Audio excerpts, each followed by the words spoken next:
Thank you for tuning in to the GSMC Basketball Podcast, brought to you by the GSMC Sports Network.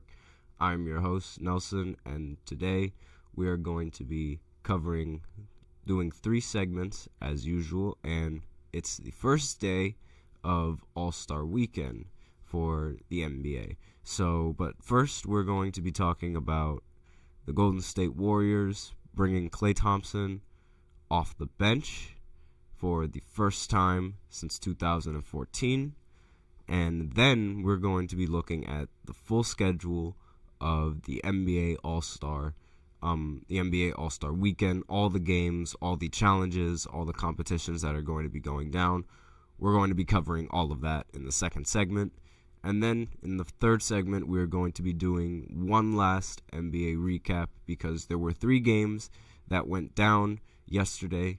So we're going to be talking about those games and give a final grade and a final summary on some of the teams and my opinions on the teams and how they've looked so far this season and what to expect of them after All-Star break. We also have our 4th segment, so stay tuned for that. But before we get into this segment, I like to remind everybody, as always, to please remember to tip and to donate to get your comments recognized. The link is streamelements.com/gsmcsportsnetwork./tip. The link is displayed in the description as well as below the ticker of every show segment. Really helps the show, makes the show much more interactive between myself, the host, and you guys, the viewers. So once again, the link is streamelements.com/gsmcsportsnetwork./tip. And with that out of the way, we can get into the first segment of our show, which is going to be talking about Klay Thompson being relegated to coming off the bench for the first time since 2014. And now my initial thoughts of this, I'm very surprised that they ended up moving Klay Thompson to the bench. He was definitely playing like he deserved to be on the bench, given how he's been shooting really badly. But seeing all that he's done for Golden State, I was a little bit surprised seeing him come off the bench. I was expecting maybe like fewer minutes, while at the same time still starting, but I guess coming off the bench was sort of the next step for Klay Thompson, given how he's sort of been the reason why the offense isn't the same as it once was for Golden State. When I think of Klay Thompson, I think of one of the best sharpshooters that the league has ever seen. He's one of the Splash Brothers with Steph Curry. He's lethal from out there. He consistently averages 40% from 3. Whenever he's open, it's almost always going to go in. Catch and shoot shots are his specialties. All of that, that's his persona. That's the kind of player that Klay Thompson is, and that's the kind of resume that he has. And so far this season, he's not been living up to that same player whatsoever. He has not been the same Klay Thompson that I fear. He's not Game 6 Klay. He's not 37 points in a quarter Klay. He's not 14 3-pointers in one game Klay. Those are the types of performances that Klay Thompson had religiously in every single season. And he hasn't had one up until now. I mean, the second he comes off the bench, he just immediately decides to perform all of a sudden. But this season, he hasn't been the best player, obviously, and he's been a little bit disappointing up until this game. And Klay took this very, very personally. He took this bench very personally, and he all of a sudden just remembered how to shoot in this game against the Utah Jazz. All it took was for him to come off the bench, and then all of a sudden, all right, he remembers how to shoot. And through 3 quarters and only 18 minutes, Klay Thompson had 35 points, and that was his season high for him. And he could have ended the game with a lot more if he would have hit a bit more shots late into the fourth quarter. but he ended up missing, but still 35 points, leading his team in points. Obviously, he was due for a very good performance, and he ended up performing in a huge way for the Golden State Warriors, and it was honestly very surprising, but it was like a statement game for Klay Thompson, because his team definitely needed that win, and Klay Thompson hasn't been performing very well recently. And Steph Curry this game, he also wasn't playing very well in this game. So it was definitely a huge confidence booster for Klay Thompson, and it was like, you want to bench me? It was that type of attitude that he had. I got 4 rings. You don't bench someone with 4 rings.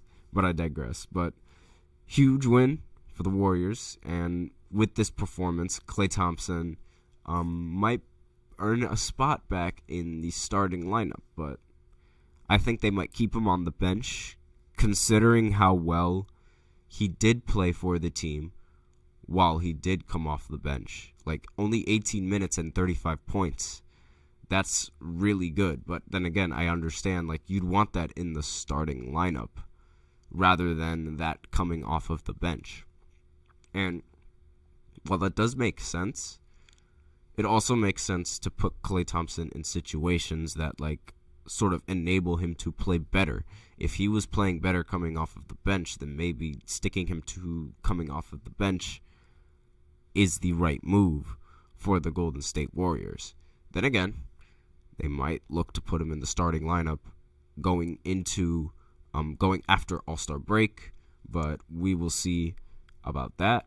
The final score of this game was 140 to 137, so it was a really close game. However, going into the fourth quarter, like, with all the time that was left in that game, it looked like the Warriors were 100% going to win because they were up by a lot of points. And I was actually very surprised that this game ended up coming down to the wire, and it looked like Golden State was going to end up losing the game in the end of the day. But luckily they ended up winning. They got outscored in the fourth quarter 35-20. So, I mean, they held a huge lead going into the fourth quarter. So the fact that they were able to give up that much to Utah is a little bit concerning for Golden State, I'd say nonetheless. But still, a win is a win. And they ended up winning the game by 3 points. Could have ended up winning by more, but it doesn't matter. They ended up a win. It happens. A win is a win. That's all they needed. Curry ended the game with just 16 points and 10 assists. Not the best, but it was all that the team needed in order to get this win. And the rest of the team was able to step up in the absence of Curry. Given how Curry scored 41 points and lost the previous night, it only makes sense that now he scores 16 points and his team ends up winning. That's just his luck. Draymond Green showed up in the scoring sheet, in the scoring stats with 23 points, 9 for 14 from the field. Very efficient when the team needs him to be. Andrew Wiggins, he ended the game with 19 points on 7 of 12 shooting from the field. Very, very efficient. Not bad from the rest of the team. And that is something that Curry has, like, he's always been able to have. He's always been able to have some great teammates that are able to step up in certain situations when he is underperforming. He's always had this for the last few years. He's had the best of Jordan Poole. He's had the best of Andrew Wiggins. He's had the best of Kevin Durant, the best of Klay Thompson. Like, so many great players to lift him up when the going gets tough. And that alleviates a lot of stress coming in from Steph Curry so that he doesn't necessarily have to always perform in a lot of these games. And that enables him, since he is a shooter, a lot of pressure going into shooters, like the pressure that shooters face going into a lot of these games is very difficult. And if you rely on only shooting, you have to be efficient with the ball when you're shooting. And not being able to get easy looks. That's why you see a lot of these players go for fouls, because they want to remain efficient, and the best way to be efficient is going to the line. But Steph Curry doesn't necessarily go to the line, so he has to be efficient at shooting the three ball. And with that in mind, it's a very difficult task given his reputation as one of the best three-point shooters that the league has ever seen. And Klay Thompson, he also had some words for after the game and with his performance. He said, "You can do two things. You can pout or you can go out and respond." And obviously, Klay Thompson chose to go out and respond, and he responded in a big way. Is this enough to bring him back into the starting lineup? I personally think that the Warriors might keep him on the bench simply because they were able to win the game, and he was able to perform a lot better coming off of the bench. And with that in mind, I believe that the Golden State Warriors are going to continue having him off the bench until he proves that he can be a lot more efficient from the field, that his defense can improve from what it has been, because that was a very underrated aspect of Klay Thompson. His ability to be consistent on the offensive end, shooting the ball, while also being a threat on the defensive end. He was an extremely good perimeter defender and one of the best two-way players that the league has seen, being able to shoot the ball consistently on offense while also being able to play defense at a very high rate. So with that in mind, the Warriors have lost a lot of value from Klay Thompson because the defense has sort of hindered after his two injuries in his leg, where his Achilles injury and his ACL injury. He's been plagued with that recently, and not to mention his shooting and his efficiency has dropped this season. So maybe coming off the bench is the right step for Klay Thompson at the moment. And we just have to see how he performs while coming off the bench after All-Star break. And depending on how he performs coming off the bench after All-Star break will then determine what Golden State will do with him in the rotation. If he continues to play as well as he played while coming off the bench, then I could see him going back into the starting lineup if he could continue shooting with that same consistency that he had in this previous game. Again, he responded in a big way. So if he can continue to respond in a big way in the rest of these games, shooting the ball very efficiently, I could see him going back into the starting lineup, no questions asked. And it looked like he played a little bit better coming off of the bench. So, with that in mind, he might be very useful at coming off of the bench as a sixth man, similar to how Russell Westbrook is now coming off the bench as a sixth man. Everyone knows that Westbrook's time with the Lakers was all but impressive. It was arguably the worst stint of his career, and Russell Westbrook needed to get out of there, and he ended up being on the Clippers. The Clippers, however, ended up trading for James Harden, and that put James Harden and Russell Westbrook in the starting lineup. That wasn't necessarily working, as they lost 6 games. So therefore, Westbrook said that he could come off the bench and be a good playmaker for when James Harden is resting, coming off of the bench for when the bench rotation gets substituted in. And so far, it's been proving a very good move from the Clippers, bringing Westbrook off the bench. So, with that in mind, that is definitely a possibility. And we have a question in the chat. Do I think Klay can ever get back to his old self? Well, he definitely showed that he could in this previous game. So that's definitely a possibility. that he still has it in him, but we have to see for how he performs against the Lakers after the All-Star break. But he definitely could. He just needs to hit shots. That's really his only problem. It's the fact that he's inconsistent and that he's not really hitting a lot of the shots because, again, his defense isn't the same. So when your defense is not the same, your offense has to at least be a little bit consistent in terms of, because if you're not hitting shots, you're just giving the other team a lot more possessions to score.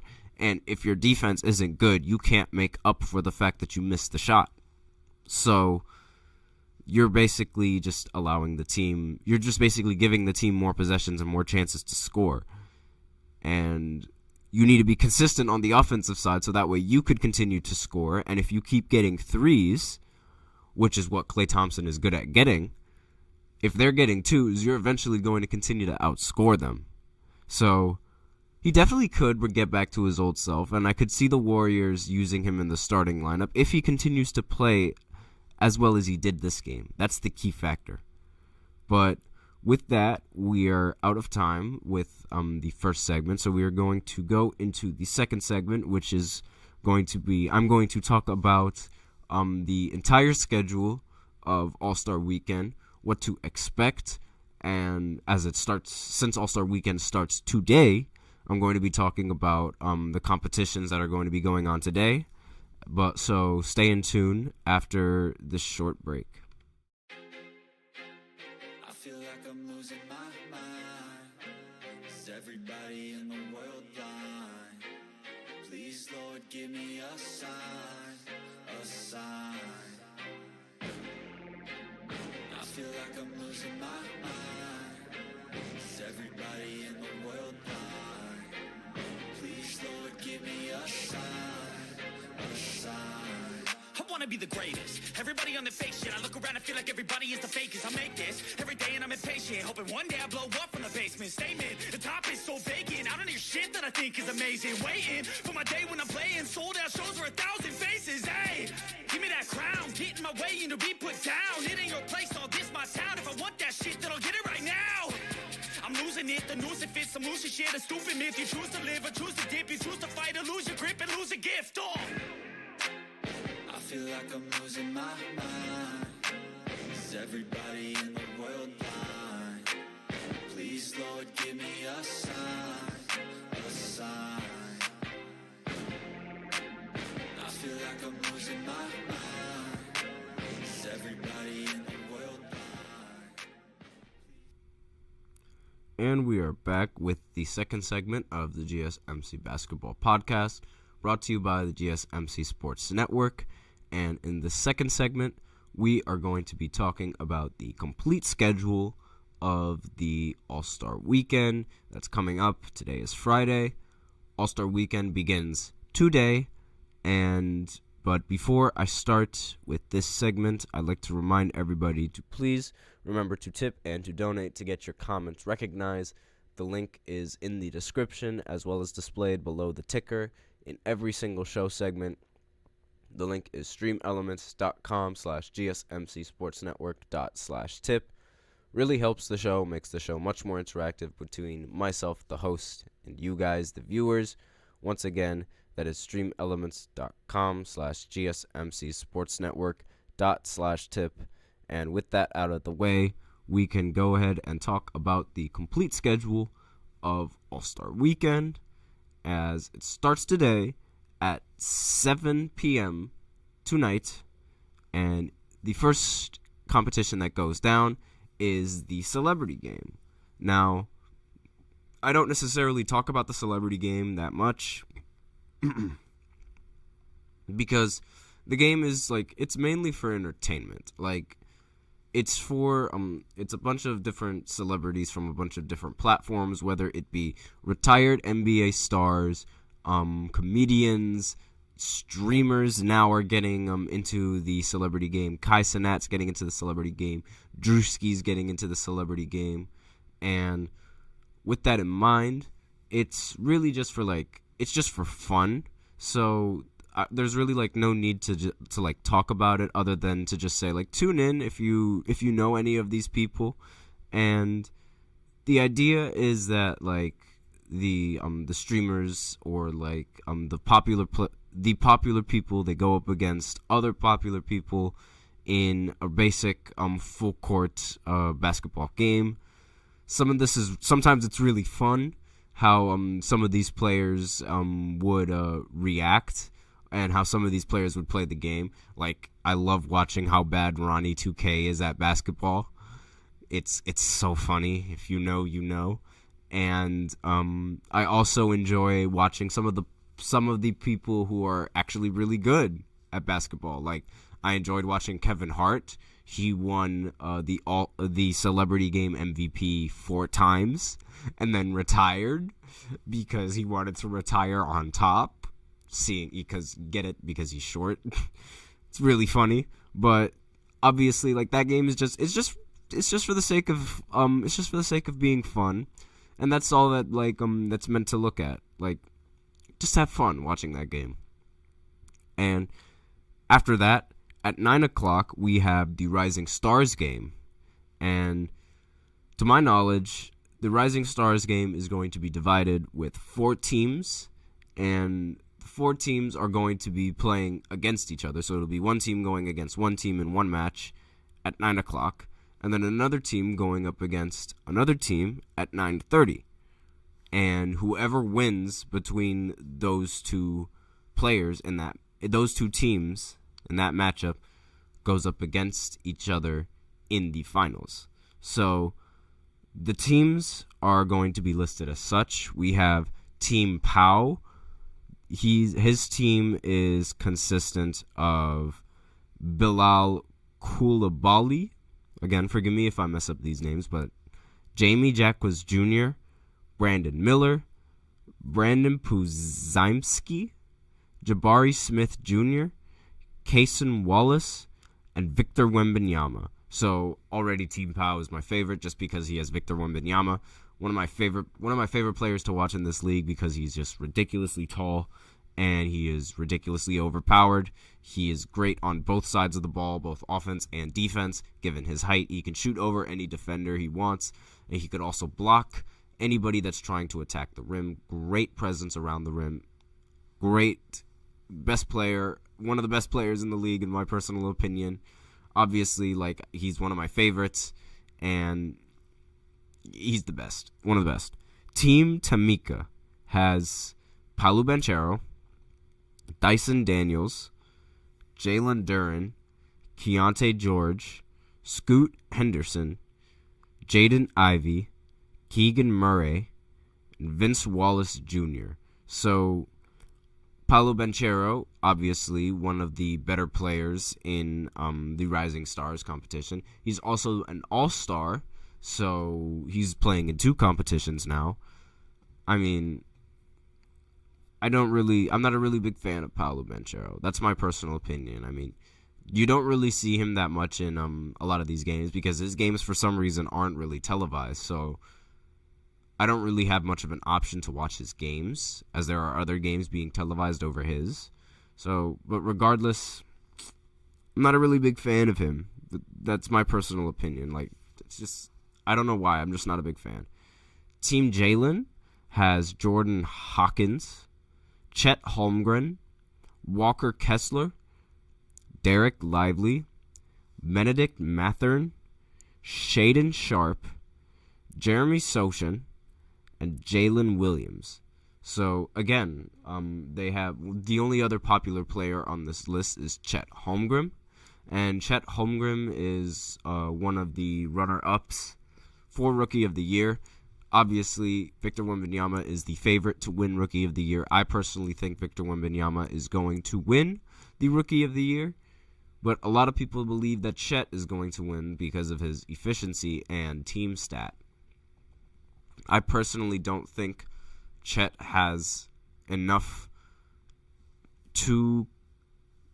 argument to Victor Wembanyama in the fact that Victor leads every single rookie in practically every single stat except for assists. And that is astonishing, given how he leads in points. He leads in rebounds. he leads in steals, he leads in blocks, and he leads in the averages of those stats and in the counting stats as well. The counting stats, he is like 20 stats above in almost every single category, and that is impressive. So with that in mind, I don't think there's really any argument for Victor not being the Rookie of the Year. But next we have Team Detlef with a lot of G League players. Izan Almanza, Mataz Buzelis, Ron Holland II, Tyler Smith, all in the G League, Mac McClung, Oscar Tishibwe, again, forgive me if I mess up that name, and Alondis Williams, pardon me. I don't understand why G League players are allowed to participate in this, but I mean, I will say it is cool to bring attention to some of these players that are good and that are in a league that is below the NBA. They're trying to make a name for himself. So it's a great thing. It's a great move by the NBA, in my personal opinion, and this makes me want to watch. It makes me want to watch the games a little bit more now, just to see how good some of these G League players really are. And it's a pretty nice format that the Rising Stars game has going on for it, a 4v4 tournament. Really like that format. Wish they could do the same thing for the All-Star game, but I digress with that. I like the idea of the Rising Stars being divided into different teams, and I really feel like the All-Star game should do that as well, but they don't really do that. They want to go back to East versus West, so I guess that's the format that we're sticking with for now. And it sounds like this competition with the Rising Stars, it sounds like it could be very entertaining and very competitive. It could end up being both because of how the format is structured. And that's the only competitions that are going to be going on today on Friday. And we also have competitions going on Saturday. That begins with the Skills Challenge. That will take place at 8 o'clock as the first event that will be going down. And the next event afterwards will be the 3-point contest. And after that 3-point contest, there will also be a special 3-point contest where Steph Curry goes against Sabrina Ionescu. And after that contest, there will also be a slam dunk competition directly after that. So we already went over most of the competitions, but we didn't go over who is going to be participating in the Skills Challenge. So the Skills Challenge is divided into 3 teams. Again, they love to divide it into 3 teams, it looks like. Jarrett Allen, Darius Garland, and Evan Mobley are on one team. They're the Cavaliers. That's one team. The Antetokounmpo brothers, they're all on the same team as well. So Giannis, Thanasis, and Kostas, they're all on one team. And Scotty Barnes, Cade Cunningham, and Josh Giddey on one team. So all 3 players, they work together to try to win the skills competition, where it's a mixture of passing, it's a mixture of making layups, it's a mixture of making threes. It's a combination of all of these different skills. Now, Skills Challenge, it's not really my favorite thing to watch when going into the All-Star Weekend. That's my personal opinion. Pardon me for that. But it's not my favorite thing to watch. Like, the Skills Challenge, it's there, but I mean, the team, it gets a little boring. Like, I mean, the competition is usually the same thing every single time, and now it's just divided into teams. Like, the real competition that I really like watching and tuning in for is the 3-point contest. That competition, that is one of the most competitive competitions in the NBA right now, and we have a very, very special matchup after the regular 3-point competition, which is Steph Curry going against Sabrina. So I'm definitely going to be tuning in to the 3-point competition just because I want to see who wins, and I also want to tune in to Steph Curry versus Sabrina because again, I've said this previously on my podcast, but this is going to be the very first time that we see an NBA player go up against a WNBA player in a competition of any kind. So, obviously, Sabrina is no pushover whatsoever. She broke the three-point competition record, and Steph Curry is widely regarded as the best three-point shooter. So, with that in mind, this competition, like, it's going to draw in a lot of viewers, and I have a feeling this is going to be one of the most watched competitions ever in NBA history, simply because of this game. And it's scheduled to happen directly after the three-point contest, so don't turn off your TVs after that just because you think the dunk contest is happening, because it's not. So stay in tune for watching for that three-point competition. I'm definitely going to stay in tune for that. And I already talked about the three-point contest, so you can check out my previous podcast, like my playlist on this podcast, to see my actual opinions and in actual detail of the rest of these competitions. But especially the slam dunk contest and the three-point contest. But the slam dunk contest, that's usually where I turn off the TV on Saturday. Like Aaron Gordon and Zach LaVine, that was when I watched the dunk contest. Those guys, they were some of the best dunkers that the league has ever seen in the dunk contest, and it's very sad that I don't get to see them anymore in the dunk contest. So I don't really watch it that much. I don't really like it. None of the players are like that interesting to me. Like Ja Morant isn't in the dunk contest. Russell Westbrook isn't in the dunk contest. Aaron Gordon isn't in the dunk contest. They aren't in there, and I'm like, why can't we have some of these players in the dunk contest? And it just really irritates me. But I completely digress. On Sunday at 3, there is a G League Up Next game. So it's another competition between G League players. I'm not really going to spend much time on it other than saying tune in, see like some of the talent that the rest of the G League has to offer. I'm not really going to watch this game, but it's like another Rising Stars game for the G League players. And the main attraction to the Allstar Weekend that I'm really going to talk about for Sunday is the All-Star game. Returning to its original format, East versus West. So that means there is no draft, no need for an All-Star draft for any of these players, like no team captains. I mean, there are team captains. LeBron is the captain for the West, and Giannis is the captain for the East, but they don't draft their players. So they are going to be matching up against each other, East versus West.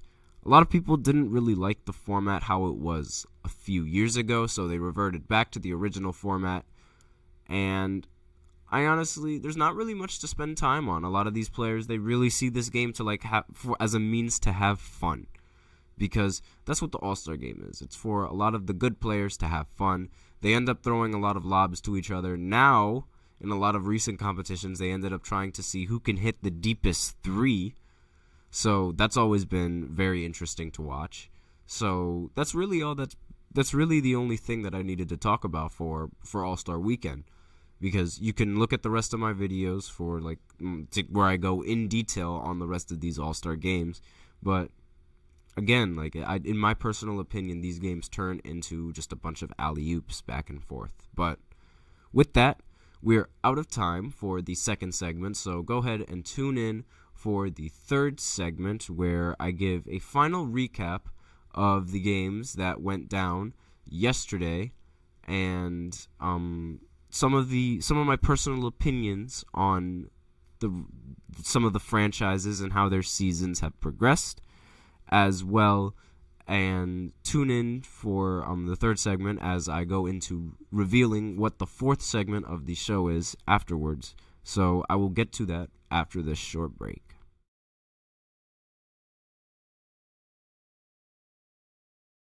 For the best and latest podcasts available anywhere, go to the podcast app on your cell phone and type in GSMC to access free content-rich podcasts on health and wellness, book reviews, sports, entertainment, relationships, social media, movies, technology, finance, and even weird news. Subscribe and download the GSMC Podcast Network's family of shows, available everywhere podcasts are found.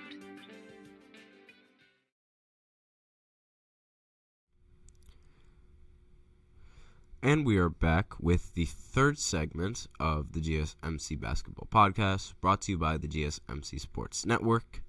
And in this third segment, like I said previously, we are going to be giving one last NBA recap of the games that went down last night.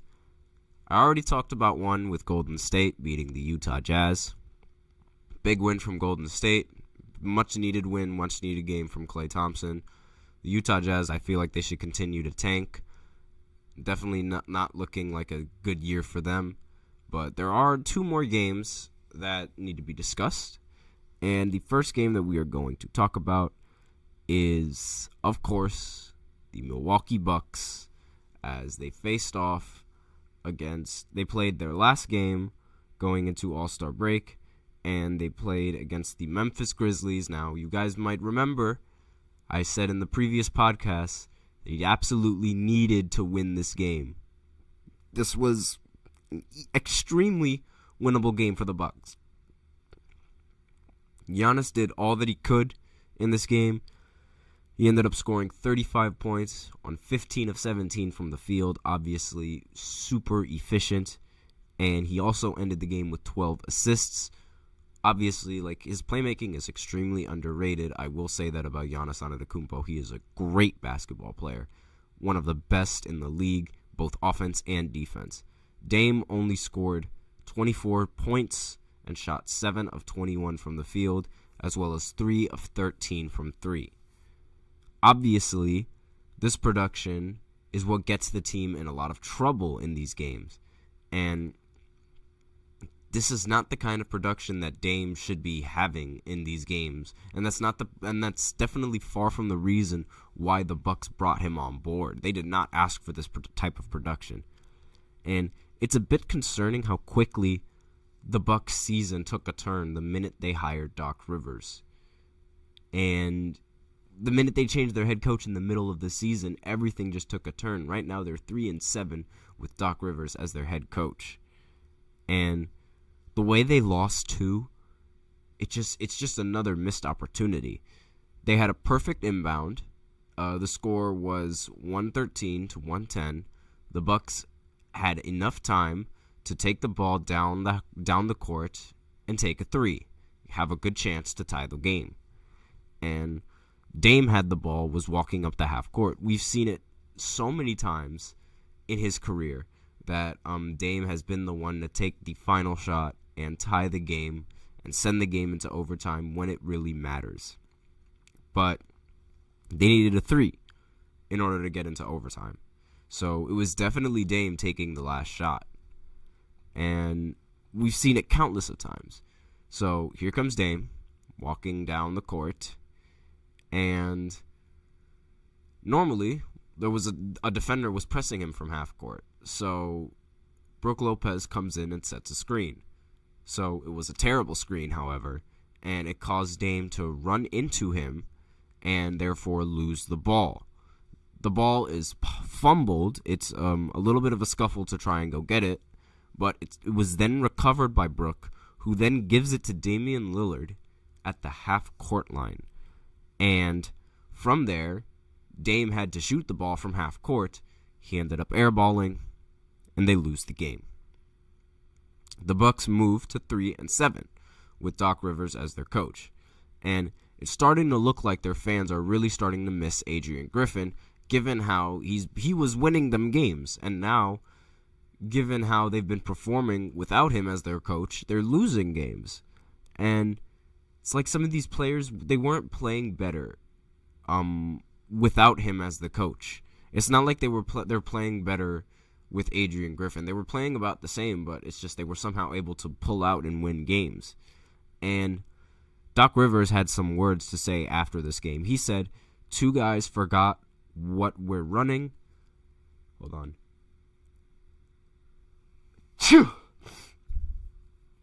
Excuse me. But Doc Rivers, he said, quote, 2 guys forgot what we're running. Then we missed a shot and nobody gets back. We had some guys here, some guys in Cabo, end quote. And obviously he was putting a lot of the blame on a lot of these on his players. Now, forgive me if I'm wrong, but a lot of these problems sound like a coaching problem. Like, I get that these players, they shouldn't be forgetting the play, but you should also be, like, reviewing the play enough so that way your players don't forget the play. Like, it's just bad excuse after bad excuse with Doc Rivers, and we can't have that as you can't have that coming in from your coach, especially when he's going to throw players like this under the bus. Like, I get that they shouldn't forget a play, but still, don't throw your players under the bus like that. That's just not cool. That's not it from a head coach. I don't agree with that whatsoever. And I mean, what he's doing right now, complaining about how they're playing, like, the numbers don't really support the fact that Doc Rivers is like a solution of any sort. Like, he can't really talk with the record that he's posting up with 3-7 with the Bucks. Clearly, that is his problem, because before the Bucks were winning and they were the 2nd seed. Now they are the 4th seed. So with that in mind, it's like, why is Doc Rivers throwing his players under the bus for when it seems like he is being the main problem in this system? So from a player's standpoint, like, to give Doc some credit, there are some players that are underperforming and they should be playing a lot better than they should. One of them is Dame. Now, Dame has been anything but his usual self in a lot of these games. It might be the new environment, it might be the new usage rate. I don't know what it is, but he's been far from it. Far from the same player that he usually is. It's a weird story with Dame as well, because he started out extremely underrated in 2013 and 2017. Then he started to expand his three-point range. And then once he started to shoot the threes a lot more than he started to dunk, a lot of players started to look at him a lot more dangerously. And what he was doing with Portland, trying to win several games in the regular season, leading them to a bunch of high seeds, was amazing. And he was a little bit underrated because he wasn't getting much All-Star game appearances, despite averaging 26 points and 27 points and things of that nature. Then 2019 rolled around, and going into those playoffs, Damian Lillard hit what was arguably one of the best game-winning shots in the first round that I have ever seen. It was a game-winning shot that was closer to the half-court line than the three-point line. And he waved the Oklahoma City Thunder off. That gave him a lot of notoriety going into the playoffs as well as going into the rest of the season.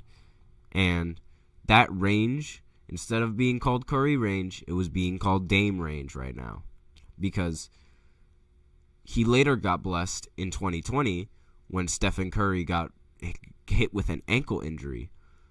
And with that injury, Stephen Curry was sidelined for the rest of the season. Therefore, Dame was taking a bunch of these deep threes while he was in the bubble. He won the bubble MVP, which was a little bit of a mediocre award. It's not really one that everyone takes seriously. But the deep threes that he was shooting gave him that reputation. Oh, he's a deep three-point shooter. And the offense he was providing was great. Obviously, he wasn't doing, outside of 2019, he wasn't doing that well in terms of the playoffs because his team wasn't where it needed to be. And he still wasn't able to find that much success in the playoffs, as he would either miss the playoffs or lose in the first round every single year after 2019. He left Portland averaging 32, 7, and 5 on 46, 37, 91 shooting splits. Without a doubt, one of Portland's best players for the franchise. So getting Dame in free agency, it only made sense for the Bucks to try and pursue Dame after Dame was getting tired of being in Portland. So, and it made sense too, because Giannis would have a very competent point guard. He was averaging 32 points per game, and Giannis would also end up averaging 32 points per game. It looked like the best the best move available for the Bucks. And it would be another 1-2 punch. It would be Kobe and Shaq one more time. But Dame's been playing like Kobe, but it's sort of been the inefficient Kobe rather than the good Kobe. He's been very underwhelming with the Bucks recently. And it's not something that you want coming from Dame, because he's had some good games with Giannis. In one game, he would combine for 52 points, and in another game, they also combined for 64 points. But in a lot of games, Dame has been very, very inconsistent. And it honestly defeats the entire purpose of bringing him there, because with Drew Holiday, when that was their previous point guard that they won a championship with, while he was inefficient on the offensive side, he at least was able to provide on the defensive end. So he was able to make up for his lack of offense if he did have a bad game on the offensive end. So Drew would put up some of these shooting splits, but he would make up for it on the defense. So I say this all the time with Dame. Like, you notice this on my podcast. I say this every single time. He's a terrible defender.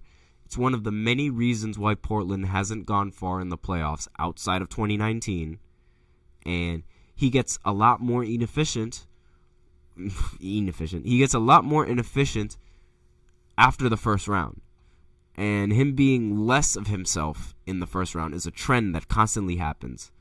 So while he's not bringing much on the offensive side of the table, he's not bringing anything on the defensive side of the table either.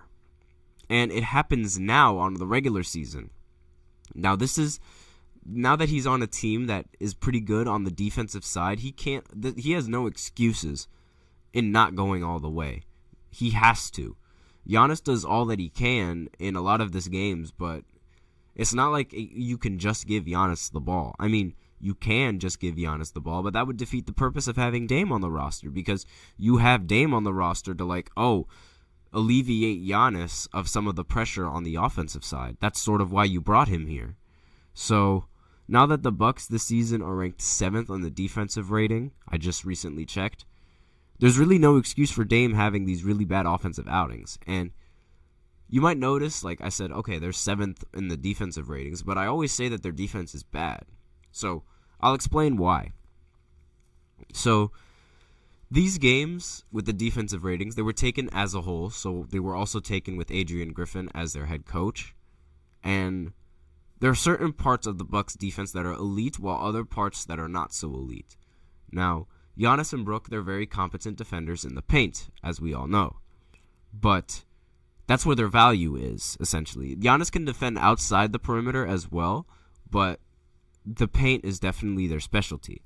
It's the pick and roll defense that is very concerning. Now, going by the numbers, they allow the 6th most points per possession in a pick and roll. They also allow the most shot attempts in the pick and roll, showing that teams know how bad their defense in the pick and roll actually is and how they try to exploit it. They also rank 5th in score frequency, so other teams have about a 43% chance of scoring in the pick and roll against them. And these numbers are not ideal coming from a very good defensive team. So the reason why this happens is because a lot of the times, I say this all the time, Giannis and Brook Lopez, when the screen comes, they don't switch. They do not play high on the screen. That results in a lot of open threes. And because of that, the amount of open threes that they give up allows a lot of these shooters to get into a rhythm, and that rhythm gets into them scoring, and that eventually allows the team to build a huge lead, one that the Bucks can't overcome, especially when Dame isn't performing. And everyone has the ability to shoot threes off the dribble now, so you have to have a good pick and roll defense, and they just don't really have it now. And we have just enough time for one more to talk about the last game. The T-Wolves once again beat the Blazers in a blowout, 128 to 91. They've won their last 4 games in blowouts. They beat the Bucks and the Clippers in a blowout, and they beat Portland twice. This team scored 44 points in the first quarter, and that was basically the only thing that they needed because Portland Trailblazers scored only 14 points in the first quarter. Ant ended the game with 34 points, Cat ended with 23, Jaden McDaniels ended with 17, and Gobert had 11 and 12. Mike Conley also made an appearance on the scoring list, scoring 12 points. All the starters were in double figures. The Blazers still not going anywhere with the players that they have in their roster. Jeremy Grant ended the game with 20 points. Scoot Henderson ended the game with 15, and that was really the only positive for Portland as of right now. The only Scoot only having 15 points, I mean, that was all right. Only scoring 14 points in one quarter as well is very bad. The Wolves shot bad from 3 as well, but they made up for it shooting 51% from the field. And the Portland Trailblazers also shot very bad. They shot 37% from the field and 27% from 3. Nothing much to say about this game. It was basically the same exact story as I've been saying for both of these teams. And before I break into the second segment, I have the fourth segment, the fourth and the final segment. I'd like to talk about some key takeaways of the season. The Sixers are not going to make it far, and they're actually going to be worse than I thought. The Knicks are much better than I thought. The Celtics are better than I thought. Pacers' defense is really bad. The Clippers are a good team. The Thunder are not the team that I thought they were in the beginning of the season, and therefore I believe they're going to be a first-round team. The Wolves could be better than I thought, and they could potentially make a deep run. And the Lakers and Golden State as well could be a lot better than what I had previously thought. Those are my takeaways going into All-Star break. And with that, we are going to break into the fourth segment of the show where I talk about the matchup of the week. So stay tuned for that after this short break.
And we are back with the fourth and the final segment of the GSMC Basketball Podcast, brought to you by the GSMC Sports Network.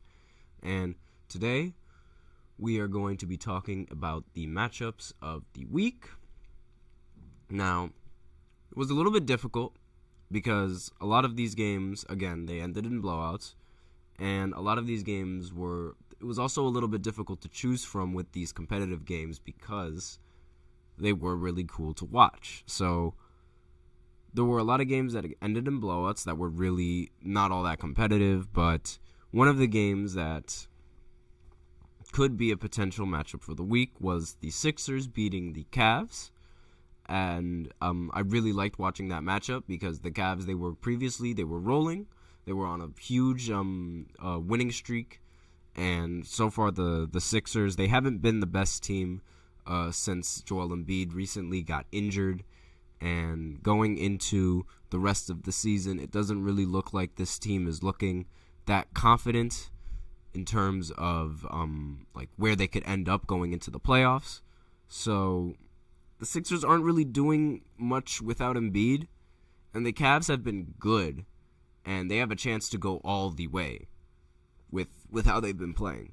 So honestly, one of the best matchups could have also been Luka Doncic going up against the Spurs. Now, while it did end in a blowout, I really like watching Luka play, and I also like watching Victor Wembanyama play. You guys know how I feel about both of those players. I think they're both great talents in the NBA. There was also a question brewing on who you'd rather start a franchise with, Luka or Victor Wembanyama. Now, I think I would start a franchise around Victor Wembanyama, just because of his defense and his offense having the ability to be top tier in both categories.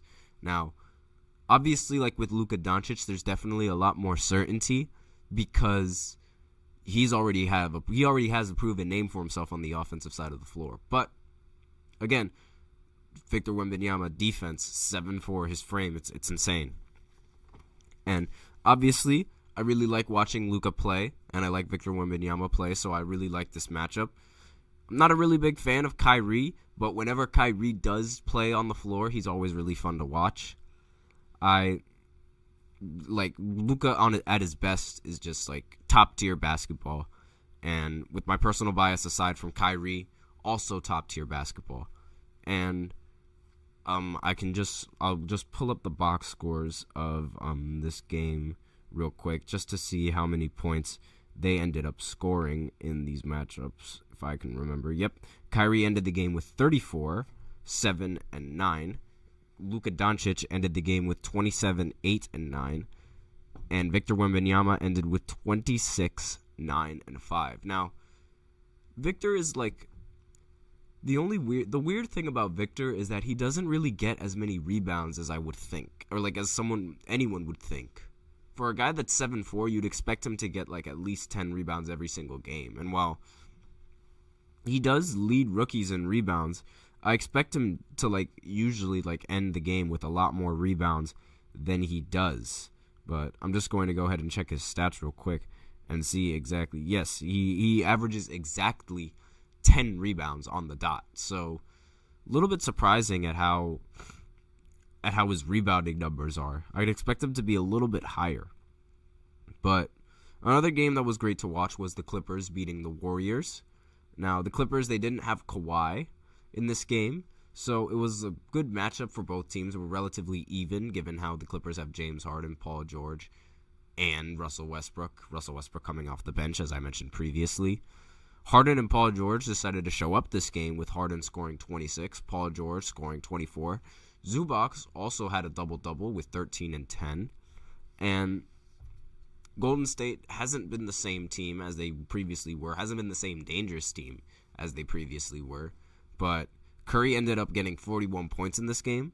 He did all that he could, but it wasn't enough to beat the Clippers in this matchup.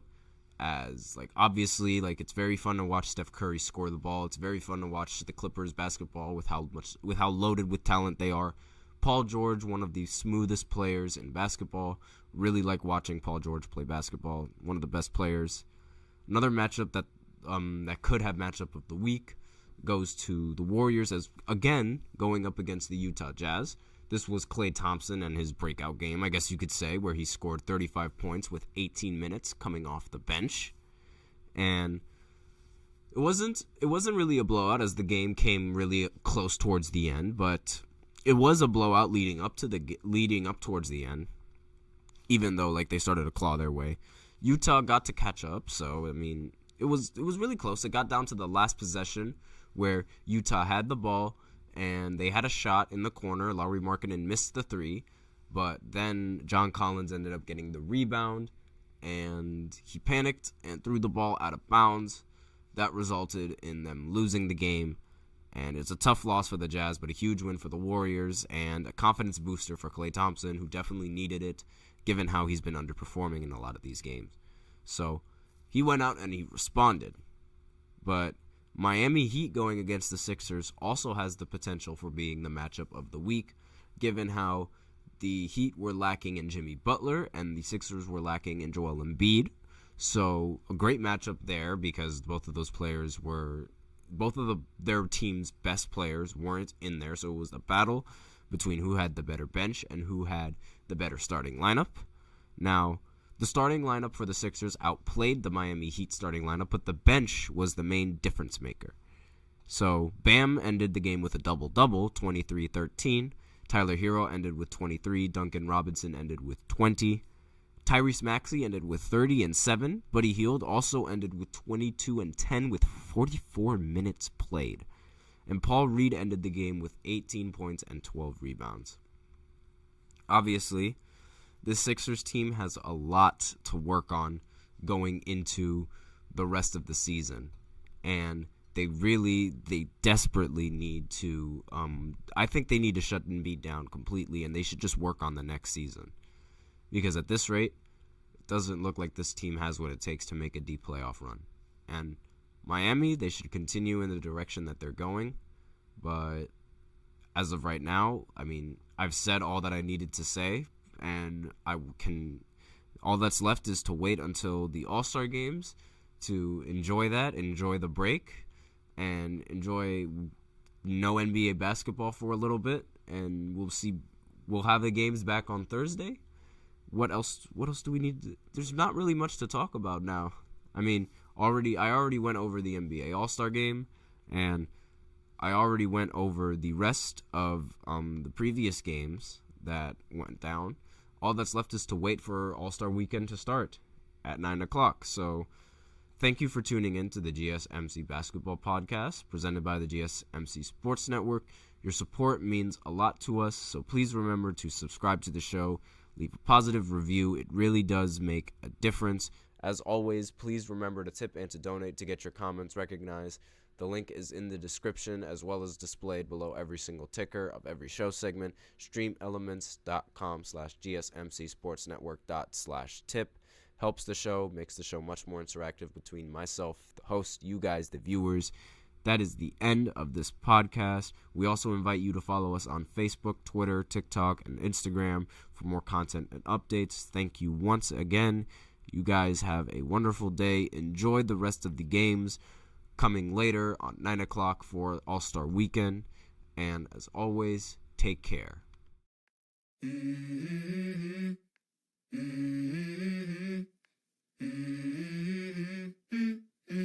Let's go.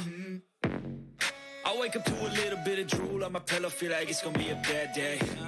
Yeah, I'm tired of shit, and the coffee ain't hit yet. Damn, ain't that great. I don't wanna go to